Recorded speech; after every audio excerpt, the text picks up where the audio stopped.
So welcome to Doing Human Better 101, the fundamentals of being human. I'm Dr. Michelle, and listen, if we had a manual for what it means to be human, we would probably all skip to the troubleshooting section because we've all done that. We don't want to read the full manual. We go for the quick guide, right? But that's where we sometimes make mistakes. It's the same thing with being human. We make the same mistakes because we try to skip ahead and make quick decisions. So look, I'm not perfect. No one's perfect. And if we think we are, that is probably an imperfection in itself because there's no such thing as being perfect. We all have flaws. So before I go any further, I want to simplify this just a little bit. Perfect is an adjective. It's a descriptor. Being human is a noun. We started judging ourselves for not living up to this adjective instead of honoring the fact that we are who we are. We're human beings. So what does human really mean? Being human means learning. It means messing up. It means growing. It means adjusting. And guess what? It means starting over and trying all over again. That is really what human means. So if you've been holding yourself to this standard that was never meant to define who you are, let me say this very clearly to you. There's nothing wrong with you for being human. So let me reiterate. You are not failing. You are not behind. You're human. And that's exactly where the growth begins. When we become overly focused on perfection, right? Something subtle but important happens. We stop being present. And we really need to focus on those moments where we start to really let our minds digress into those cycling thoughts about things that we did not do right for the day or we wanted to do them differently. And when that happens, wherever you are in that moment, there's something else that you're not paying attention to. It could be at work, in an important conversation. It could be with your kids and your family, your spouse, your partner, because we're overly obsessive on this feeling of perfection, right?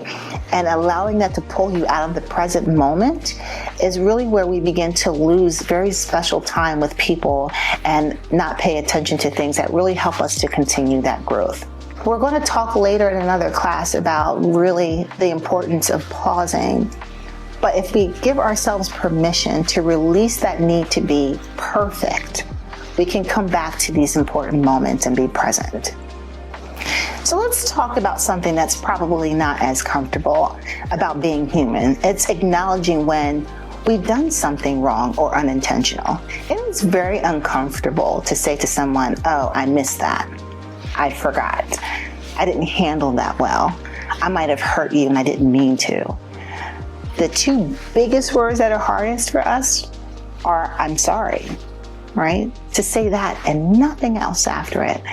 That makes us vulnerable, and that's uncomfortable. But again, we talked about being human and that being a pattern of growth because we're always seeking to do better, to do human better. Growth is uncomfortable.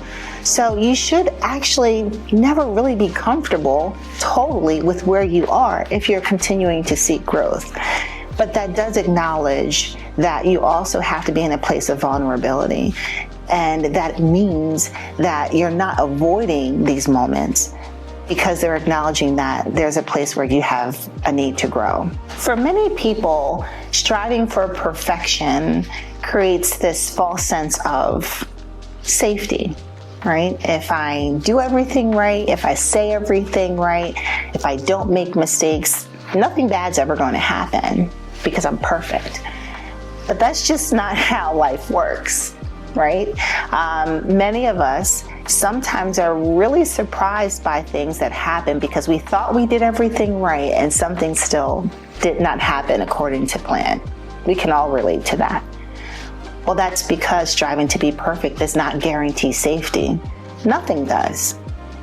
The only thing we can do is seek to be good humans and to really make sure that we're in the right place at the right time, both mentally and emotionally, but perfection doesn't really guarantee success or safety at all. So here's what we miss when we focus on perfection. And I'm going to list out a few things that hopefully you take notes for, right? I want you to grab a pen, whatever you need to make sure that you walk away with this and understand truly what you could be missing if you focus too much on perfection. One, you could be missing a pause that could have softened a conversation, right? Sometimes with perfection, we need to get that first word in. I call it a race to the finish.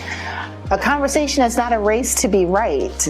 Sometimes there's a pause that's there that could soften the conversation and maybe make it go a little bit better. The second thing is accountability that could have strengthened the relationship. So am I being accountable for my imperfections and acknowledging that I could have done something differently? The third thing is honesty that could have brought relief. Being honest in that moment and providing grace to yourself and say, hey, you know what? I didn't really know what to say. I didn't know how to say it. I'm just going to be honest with you. You will be surprised how many people genuinely appreciate you acknowledging that you don't know what to say. And you can all just sit back and kind of figure out, like, where do we want to go from here? That's honestly a really great moment to use honesty and grace. And then also vulnerability that could have deepened a connection with someone. Vulnerability is not weakness. Vulnerability is being authentic and letting someone really see who you are, to look into your eyes and into your soul and your heart. Those moments show who you really are, right? I love when someone says to me that they can see Michelle. It took me a while to get there. I can be hard to read sometimes. I think being very human with myself right now, it is very difficult for me sometimes to open up and be vulnerable because I have significant trust issues. And we'll talk about that later in another segment. But if we're so focused on being right, we miss the chance to be real. So let's really consider how being human really applies to not being perfect, but it applies to being real and authentic. So what does this mean today about doing human better? Well, doing human better does not mean that it will eliminate our struggles.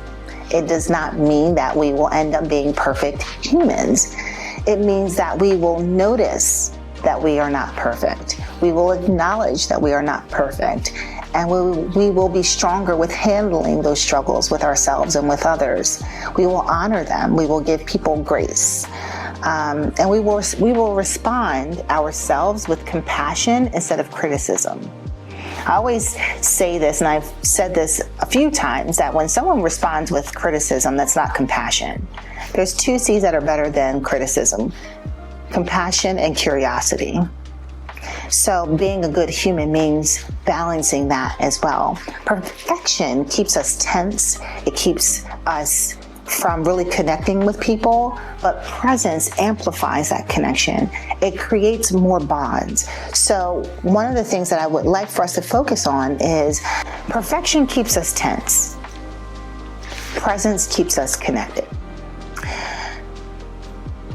So if you don't leave with anything else today, I want you to leave with that growth does not require perfection. It requires honesty and making sure that we're focused on how we can be authentic as human beings.